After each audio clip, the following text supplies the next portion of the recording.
What's up, Star Wars fans? Welcome back to Multiverse of Mayhem. I'm KT, and today we're diving deep into one of the sequel trilogy's most controversial missed opportunities, the Knights of Ren.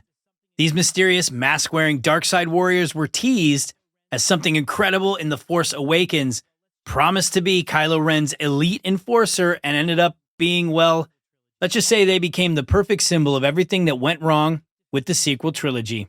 From their ominous introduction to their pathetic defeat, the Knights of Ren represent wasted potential on a massive scale. We're going to break down who they were supposed to be and who they actually became, and why fans are still angry about how they were handled years later. Buckle up, this is the story of one of Star Wars' most disappointing dark side warriors. According to expanded universe materials, the Knights of Ren were actually a fascinating concept. They originated from the unknown regions and had been operating for potentially centuries as dark side mercenaries and marauders. Unlike the Sith, who followed strict rules and hierarchy, the Knights followed a more chaotic philosophy based around a lightsaber called Ren. Their creed was simple: take what you want, go where you want, kill who you want, and live as you please. They were devotees of what they called the Shadow, their term for the dark side of the Force. Each member wore distinctive masks and wielded unique weapons, though only their leader could wield the red lightsaber that gave the group its name.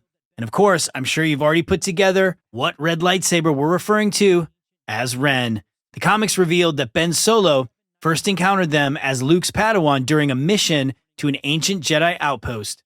Luke actually fought all 7 knights and easily defeated them, with the original leader warning Luke about the darkness he sensed in Ben before retreating. Years later, after the destruction of Luke's temple, Ben sought them out, killed their leader in combat, claimed the famed Ren lightsaber, and also leadership of the group, taking on the name Kylo Ren.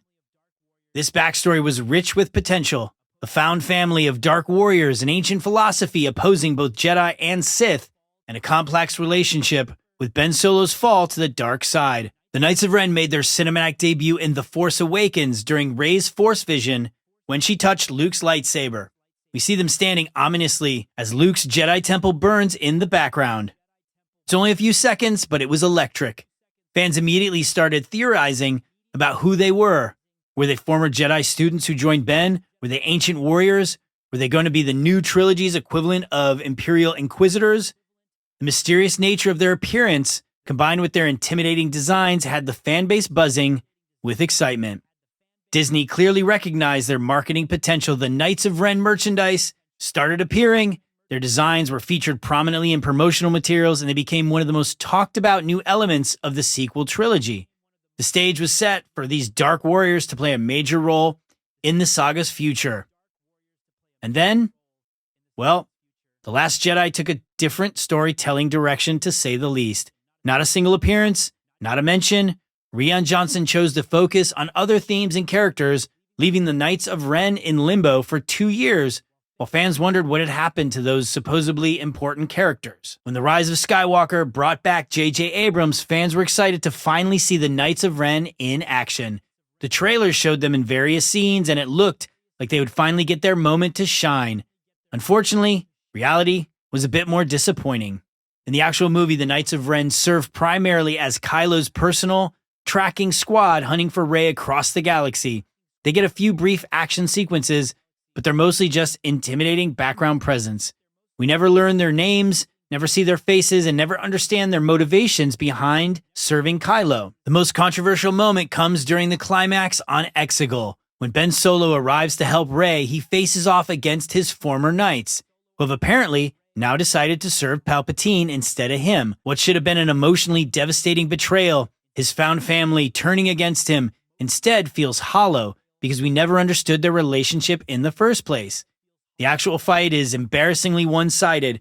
Ben Solo, despite being outnumbered by these supposed incredible Force wielders 6-1, defeats all the Knights of Ren in what many fans described as a pathetic display. These supposedly elite dark warriors, who have been built up for years, get taken down in what feels like less than a minute, and Ben appears to show little emotional reaction to fighting his former allies. The scene was supposed to showcase the Knights' power, instead revealed them to be incompetent posers with fancy costumes. As we waited for years to finally see these characters in action, we were left wondering what the point of them even was. The fan backlash was swift and merciless. Online communities erupted with disappointment.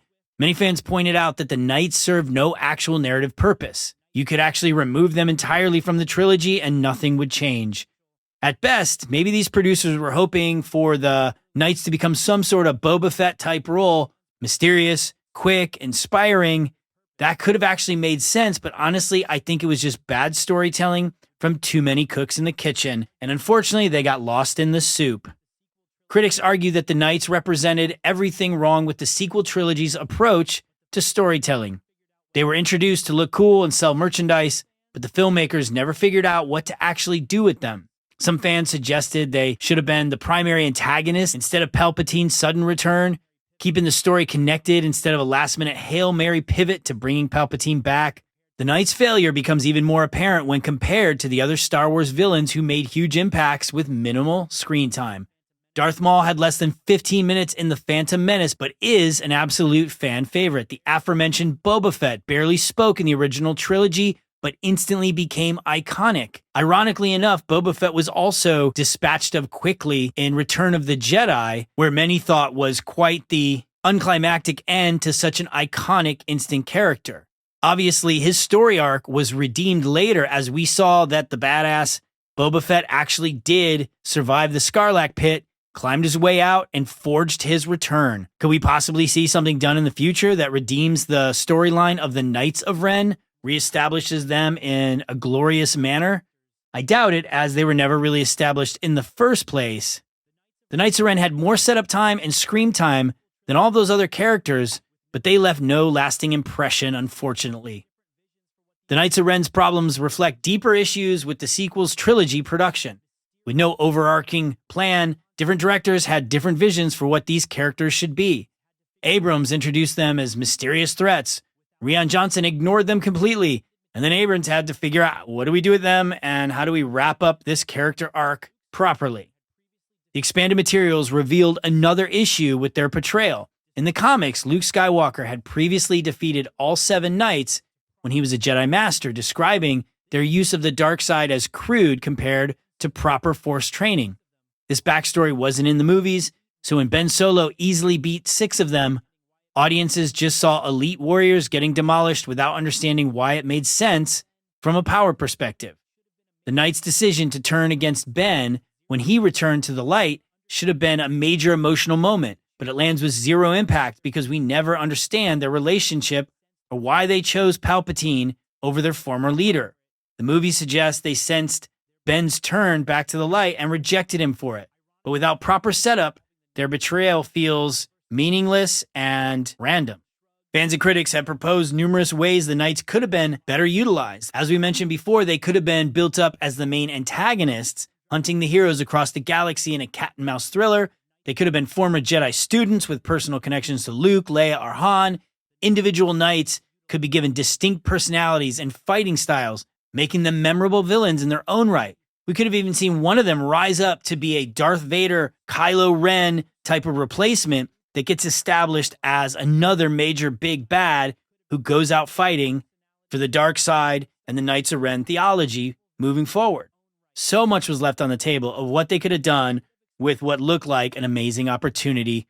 Recent Star Wars comics have tried to rehabilitate the Knights of Ren, giving them more substantial roles and stories set during the original trilogy era, but it's too little too late. Their reputation in the movies, I think, is permanently damaged. The Knights of Ren represent one of Star Wars' greatest missed opportunities.